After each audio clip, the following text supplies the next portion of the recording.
حضرت ابراہیم بن ادھم رحمۃ اللہ تعالیٰ علیہ بہت بڑے اللہ کے ولی گزرے ہیں، اور اس سے پہلے آپ بادشاہ تھے، سلطنت آپ کے پاس تھی۔ ایک رات آپ اپنے شاہانہ بستر پہ، شاہی اپنے کمرے کے اندر جناب آپ سو رہے ہیں، آرام کر رہے ہیں، رات کا آخری پہر ہے، محل کی چھت پہ کسی کے چلنے کی آواز آئی، کسی قدموں کی آواز آئی، وہ محل پہ چل رہا ہے۔ آپ نے کھڑکی کھولی، آواز ماری، ہاں جی کون ہے چھت پہ؟ بادشاہ کی چھت پہ چلنے والا کون ہے رات کے آخری پہر میں؟ آگے سے جواب ملا، جی ہمارا اونٹ گم ہو گیا، ہم اونٹ تلاش کر رہے ہیں۔ ہمارا توجہ ہے جی آپ کی، ہمارا اونٹ گم ہو گیا، ہم اونٹ چھت پہ تلاش کر رہے ہیں۔ حضرت ابراہیم بن ادھم نے کہا، جی اونٹ کبھی چھت پہ چڑھا ہے؟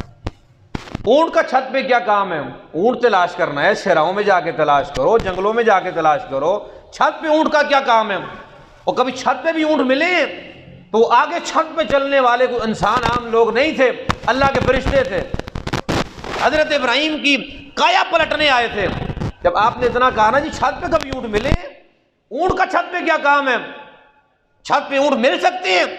آگے سے فرشتوں نے جواب دیا، ابراہیم اگر چھت پہ اونٹ نہیں مل سکتے، چھت پہ اونٹ نہیں مل سکتے تو شاہی تخت پہ بستر پہ سوتے سوتے رب بھی نہیں مل سکتا۔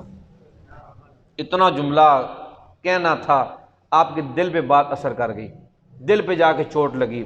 آپ نے جناب اٹھے صبح، ساری اپنی وہ سلطنت، سارے معاملات وزیروں مشیروں میں تقسیم کی ہے، سب کچھ وزیروں کو دے کے آپ جناب جنگلوں میں چلے گئے اللہ اللہ کرنے، اللہ سے لو لگانے۔ کافی عرصے کے بعد ایک دریا کے کنارے آپ بیٹھے ہیں، پھٹی ہوئی گدڑی آپ کے نیچے ہیں، آپ سوئی کے ساتھ اس کو جناب سی رہے ہیں۔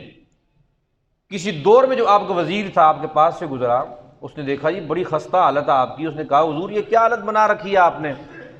اللہ نے آپ کو بادشاہت دی تھی، سلطنت آپ کے پاس تھی، پاور آپ کے پاس تھی، فوج آپ کے پاس تھی، عیش و آرام آپ کے پاس تھا، آپ نے سب کچھ چھوڑ کے، سلطنت کو چھوڑ کے، عیش و آرام کو چھوڑ کے، اس اعلیٰ زندگی کو چھوڑ کے یہ کیسی زندگی اپنا لیا آپ نے؟ پھٹے ہوئے آپ کے کپڑے، خستہ حالت آپ کی، پھٹی ہوئی گدی آپ کے نیچے، اس کو آپ سی رہے ہیں، دریا کے کنارے بیٹھے ہیں۔ حضور یہ کیسی زندگی آپ نے اپنا لی ہے؟ سب کچھ عیش و آرام چھوڑ کے۔ حضرت ابراہیم بن ادھم نے اتنی بات سنی نا اپنے اس وزیر کی، آپ نے دھاگا توڑا، سوئی دریا میں پھینک دی، اور ساتھ ہی آرڈر مار دیا کہ میری سوئی واپس لے کے آؤ، میری سوئی واپس لے کے آؤ۔ فرماتے ہیں کہ ہزاروں مچھلیاں منہ میں سونے کی سوئیاں لے کے باہر نکل آئیں، اور آپ نے جو اپنی سوئی تھی وہ واپس لے لی، بقایا سب کو واپس بھیج دیا کہ واپس چلے جاؤ۔ وزیر دیکھ کے بڑا حیران ہوا کہ بڑی بات ہے کہ آپ نے آرڈر مارا تو مچھلیاں ساری باہر آ گئی ہیں۔ آپ نے فرمایا کہ وزیر صاحب میرے پاس بادشاہ تھی، سلطنت تھی، میں بادشاہ تھا، میرے پاس فوج تھی، پاور تھی، سب کچھ تھا، پر صرف میں ایک علاقے کا، ایک ملک کا بادشاہ تھا، خاص زمین کے ٹکڑے کا بادشاہ تھا۔ سلطنت میرے پاس، فوج میرے پاس، عیش و آرام میرے پاس تھا۔